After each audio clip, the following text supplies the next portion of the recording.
Stage 3 is a stage of anger and resentment. For some people, depending on your personality, it could be hurt. Some people don't get angry, they get hurt. But for most, it's anger and resentment. And unfortunately, this is where most ex-Jehovah's Witnesses stay for decades, because they're focused at what they lost, they're focused on the hurts, they're focused on missed opportunities, they're focused on things they're finding out that they never knew while they were in their religion. I can't think of anything else that you could be more dedicated to and know less about. How many of you were shocked when you started really researching? Like, I didn't know this. Jehovah's Witnesses don't know their own history. And you get angry because you were a part of something. You feel bamboozled. You feel like Dorothy, who ripped the curtain open and there's a little man pulling strings. And then you want to tell people who won't listen to you. The more truth you put in someone's face, the more you're wrong, the more evil you are.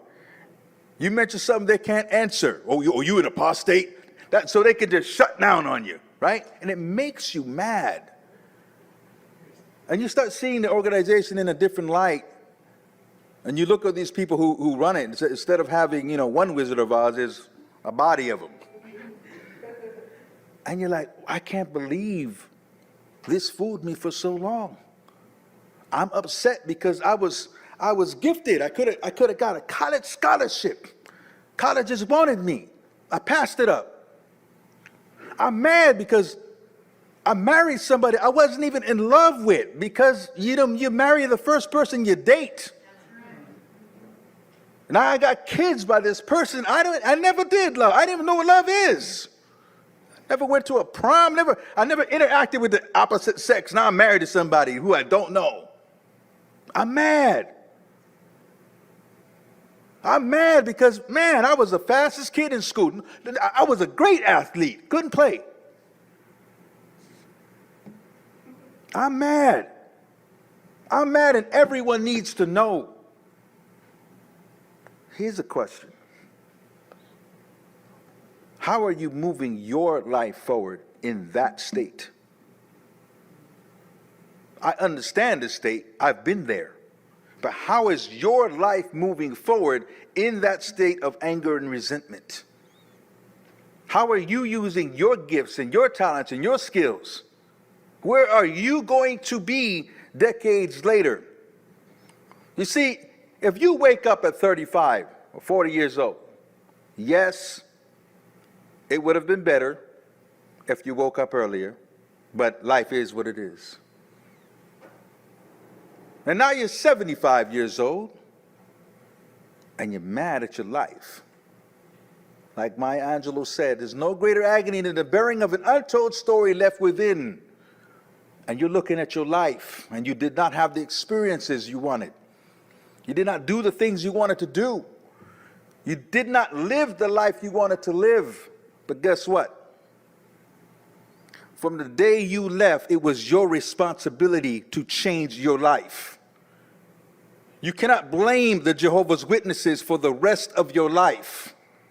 At some point, you must take responsibility to get your life on track, because life is not fair for no one. Amen. If you think it's all because you are a Jehovah's Witness, that is not true. You can walk outside this building and someone else has got another story of why their life is the way it is. Everyone has a story. Every single person has a story. Someone got hit by a drunk driver last night and will never walk again. Is that fair? Someone just got a dire diagnosis of stage 4 cancer 10 minutes ago somewhere. Is that fair? I remember when I first moved to Vegas about 5 years ago, I met up with an old friend, and she was so high on life. She was so high on life.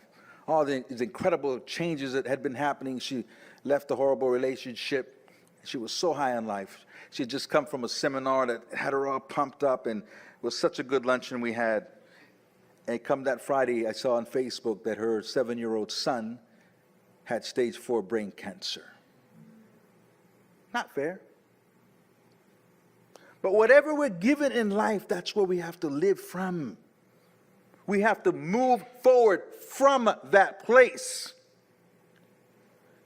And if you want to leave stage 3 to go to stage 4, where it starts going up, it starts getting sweet, it starts getting good at the next level, we have to be grateful for what we have.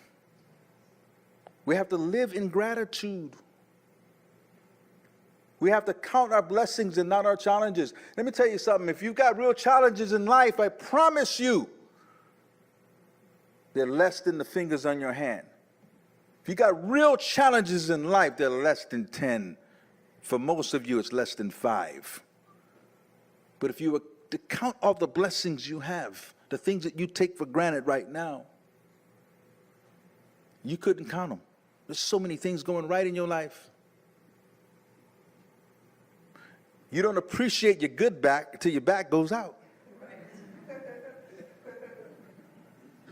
If you got chronic pain, you say, if this pain would go away, I would be the happiest person on earth. That's all I want. Let's get perspective on our past.